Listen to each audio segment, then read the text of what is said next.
OpenAI taps George Osborne for a global government AI push, and why politicians keep landing top tech jobs. OpenAI has appointed former UK Finance Minister George Osborne to a senior role, focused on working directly with national governments on artificial intelligence. The move matters because the next phase of AI isn't just about better models.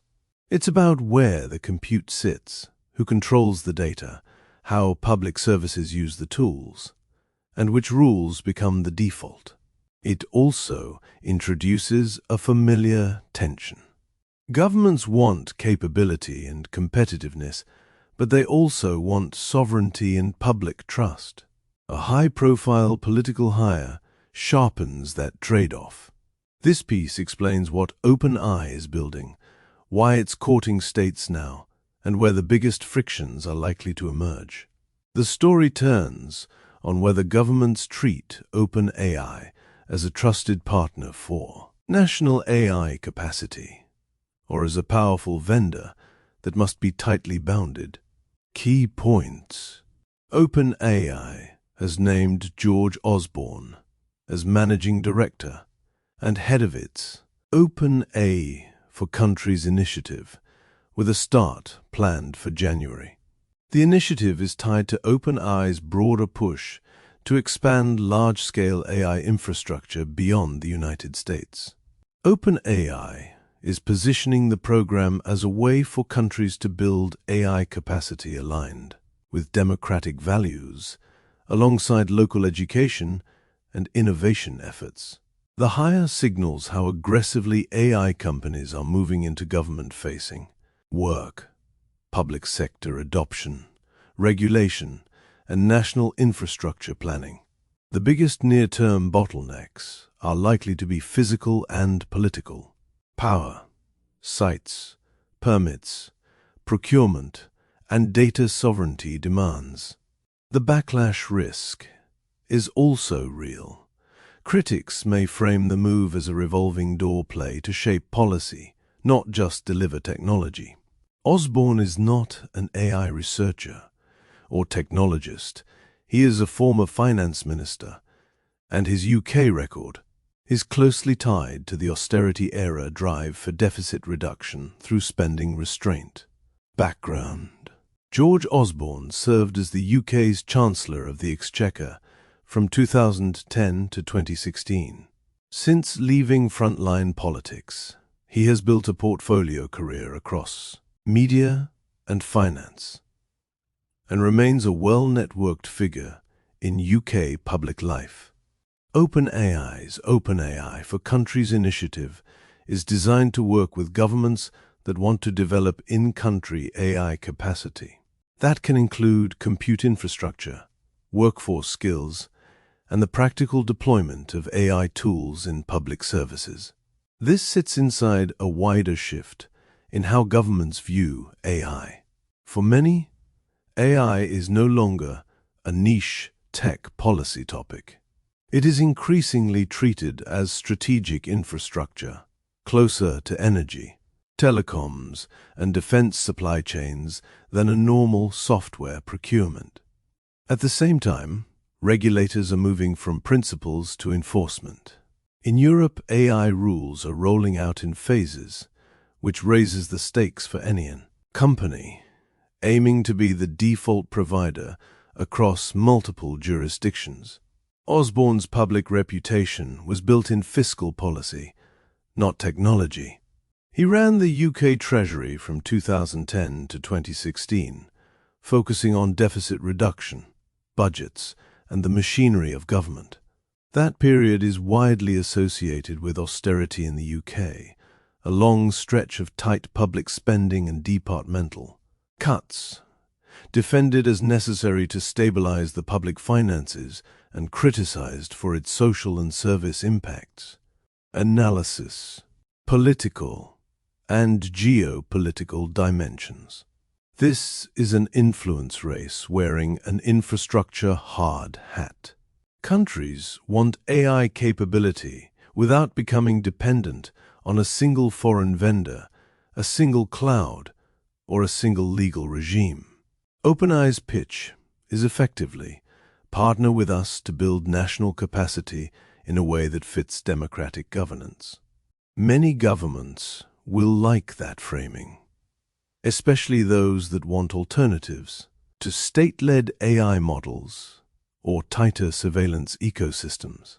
Osborne does not bring technical expertise in AI systems, model development, or computer security.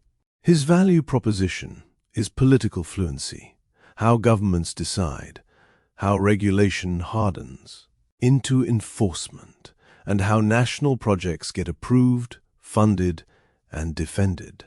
That same background carries baggage. In the UK, his name is inseparable from the austerity era. For some audiences, that history will color how they interpret a government partnership's role in AI, especially if public money, public data, or public services become part of the story. But geopolitics cuts both ways. Some states will see any US-headquartered frontier AI company as an extension of US strategic power, even if the company's messaging is partnership-heavy. Scenarios to watch.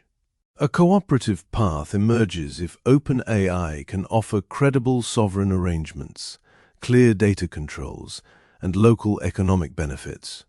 A defensive path emerges if major states insist on strict localization, independent audits, and procurement rules that slow rollouts. A fragmented path emerges if rival blocs standardize different compliance regimes, forcing separate deployments and model governance by region. The Nick Clegg parallel. This hire fits a pattern that has already played out in big tech. Nick Clegg made a similar jump from senior UK politics into a top global affairs role at a major platform company. The job was not to design the product. It was to manage the company's relationship with governments as regulation, elections, and geopolitical pressure started to shape what the company could do. That parallel matters because it clarifies what these roles really are. They sit at the junction where business strategy meets public authority. The core skill is translating between two worlds that distrust each other: engineers and executives on one side, ministers, regulators, and security officials on the other. It is diplomacy with spreadsheets, lawyers, and deadlines. How politicians end up in top tech roles. They arrive through a very predictable chain. First, tech companies realize the fight is no longer only technical. It is permissions, rules, and legitimacy. Then they look for someone who knows how governments actually make decisions when the stakes are high and the clock is tight. Former senior politicians bring three things that are hard to buy with standard corporate experience. They know the machinery of the state, including procurement, legislative calendars, and how scrutiny escalates. They understand what triggers political backlash and how to lower the temperature without conceding the entire agenda. And they carry networks that can open doors quickly, especially when a company needs to talk to finance ministries, regulators, and national security teams at the same time. In practice, these hires are often about risk management. When a company's license to operate depends on a handful of governments, the head of government relations becomes as strategically important as a top product leader. The technical expertise still sits with engineers, researchers, and security teams. The politician's job is to make the environment survivable for the build-out. Why it's happening now. AI is drifting into the category of national infrastructure. That means power, data, security, and sovereignty concerns arrive immediately, not as an afterthought. If OpenAI is asking countries to treat AI capacity as something like a strategic utility. Governments will respond with conditions. Where is the compute located? Who controls the data? Who audits safety? What happens during an incident? Who is accountable when the system fails? This is where a former minister can be useful. The constraints are not theoretical. They are votes, budgets, regulators, and public trust. The negotiations look less like software sales and more like state-level bargaining. The backlash risk, the same move that speeds access can weaken trust. A political hire can look like a revolving door play even when the formalities are followed. For George Osborne specifically, critics will tie his reputation to the UK's austerity era and ask whether the public sector is being steered into dependency by familiar political operators. That is the central tension. If partnerships deliver clear public benefit with strong controls, the hire will be framed as pragmatic. If deals feel opaque, subsidy-like, or heavy on influence and light on accountability, it becomes a symbol of private power leaning on the state. Economic and market impact. The headline story is jobs and investment, but the hidden story is cost and constraint. Building and operating AI data centers at scale strains grids, land, cooling, hardware supply chains, and capital markets. For governments, the economic argument is straightforward. Compute capacity attracts talent, startups, and enterprise adoption. For OpenAI, the economic argument is also clear. Scaling frontier AI requires massive infrastructure, and national partnerships can de-risk permitting, power access, and long-term demand. There is a second-order effect on competition. If OpenAI helps countries build local AI ecosystems, it can lock in standards, developer habits, and procurement pathways that are hard to dislodge later. Scenarios to watch. Fast deal-making, if energy availability and planning approvals line up. Slower, more political rollouts, if communities push back on energy use, land, or perceived public subsidy. A capex squeeze moment if markets turn against large AI infrastructure bets and governments become more cautious buyers. Social and cultural fallout. Public trust will be the make-or-break variable in many democracies. AI adoption in the public sector often fails not because the model is weak, but because people don't believe the system is fair, explainable, or accountable. A former chancellor fronting a government-facing program can help on access and credibility in some rooms. It can also inflame skepticism in others, especially where austerity-era politics still shape perceptions. The biggest cultural risk is that the initiative gets narrated as a power grab. Private infrastructure plus public authority equals quiet control. Even if the practical work is benign, perception can drive parliamentary scrutiny, union resistance, and slower procurement. Scenarios to watch. A legitimacy boost if partnerships deliver visible benefits without scandals. A trust shock if any deployment is linked to bias, surveillance fears, or procurement controversies. A politicized split where AI becomes a partisan symbol rather than an administrative tool. Technological and security implications. The initiative sits at the intersection of compute, data governance, and national security. That means threat models shift from app security to critical infrastructure, security. Building local capacity can reduce latency and improve resilience.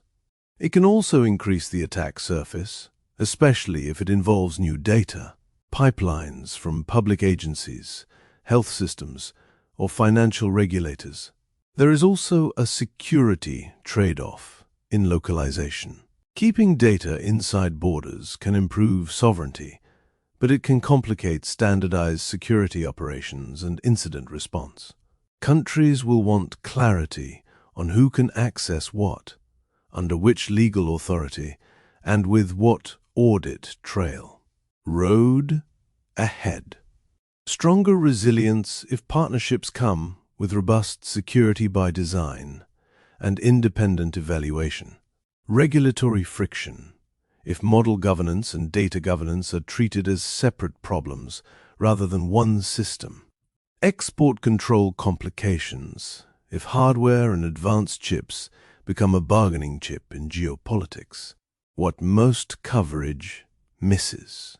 The limiting factor is rarely the model. It's the plumbing, grid connections, site approvals, procurement rules, skills pipelines, and data sharing agreements that survive legal review. There's also a misconception that AI sovereignty is a single switch you can flip. In practice, sovereignty is a bundle where compute runs, who operates it, what data is used, how models are evaluated, and what happens during incidents. Finally, the real contest is about defaults. Whoever helps governments build the first workable deployment pattern often becomes the standard others copy, even if competitors later offer cheaper or better tools. Why this matters. In the short term, the most affected groups are governments and regulated industries, public services, finance, healthcare, and critical infrastructure operators that need clear rules and reliable capacity. In the long term, the impact spreads to households through service delivery, labor markets, and the cost of national infrastructure choices. If AI becomes embedded in the state, it shapes how citizens experience everything from benefits administration to local planning. Concrete events to watch next include OpenAI's participation at major global policy gatherings in early 2026, announcements of new country partnerships, and upcoming regulatory milestones as AI rules move deeper into enforcement phases in Europe. Real-world impact. A procurement lead in a mid-sized European capital is told to use AI, but must prove compliance, transparency, and value for money. The fastest path is a major vendor partnership, but that choice becomes politically sensitive overnight. A grid planner in a US state faces a wave of data center proposals. The projects promise investment and jobs, but also require upgrades that take years, not months. A hospital IT director wants AI co-pilots for admin burden and triage support. They also have strict patient data rules and a workforce that will resist any system that feels like surveillance. A startup founder in a fast-growing African tech hub sees opportunity in local language tools and training, but they worry the ecosystem becomes dependent on one platform, limiting bargaining power later. Why is this commonplace today? OpenAI's hire of George Osborne is a signal that AI's next battleground is national. Infrastructure, public services, and the rules that govern deployment. If OpenAI can deliver credible sovereignty, tight security, and clear public benefit, partnerships could accelerate quickly. If the initiative is seen as policy capture or infrastructure dependency, governments may slow roll, diversify vendors, or tighten constraints.